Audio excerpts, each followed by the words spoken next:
Jesse Ventura will be awarded over $800,000 from Titan Sports for voice work on over 90 videotapes. Apparently, Ventura signed an agreement that he was not owed any royalties, but it was deemed in court that the agreement was signed fraudulently because Ventura was lied to about what he was entitled to.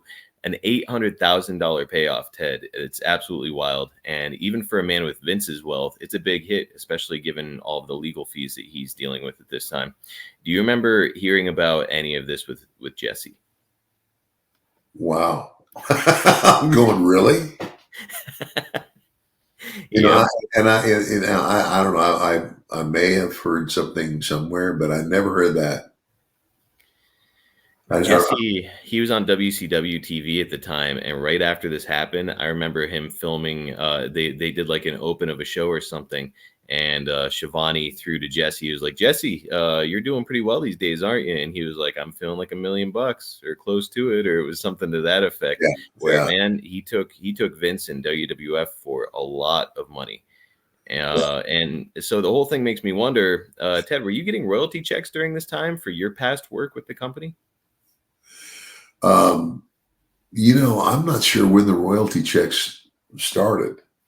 To be honest with you, I continue to get royalties now.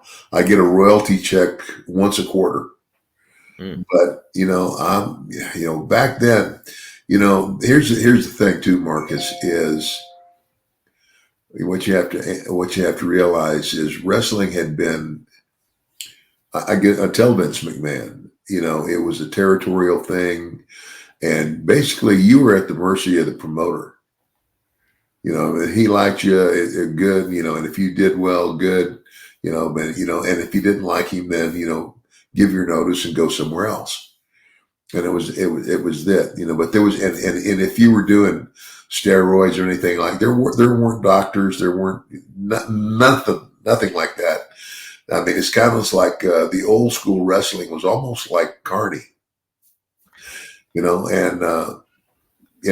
somebody told me that, that's actually where professional wrestling started, was in a carnival. Yes, exactly. Yeah. So anyway. And by this point, Ted, you've seen it all as a wrestler. You're whatever, almost a 20-year veteran by this point.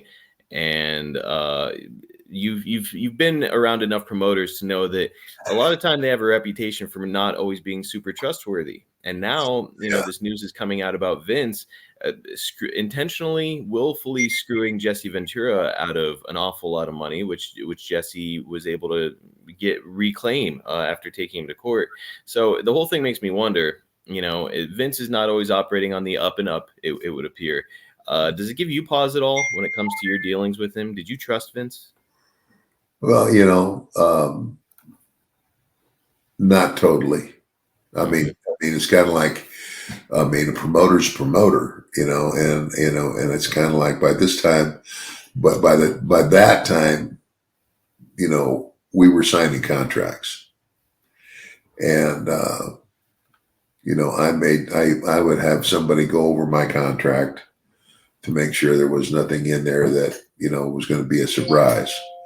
But by that time, Marcus, you're talking about 94. I'm not, that's when I stopped wrestling. So now I'm, like I'm a manager. Okay. Yes. And so I'm still getting paid, but I'm not getting paid the big bucks for being in the ring.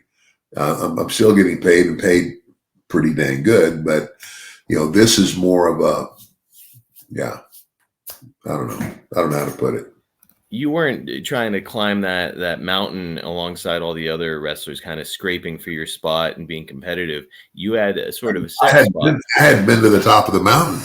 Yes. So you weren't competing with anybody anymore. Is really what it boils down to. So it's a good spot for you to less money, yes, but a little bit more comfort for sure. Yeah, I mean, I wasn't making the Hulk Hogan money, because he was the big shot, or Andre, but I was up there in the upper echelon of the guys getting paid.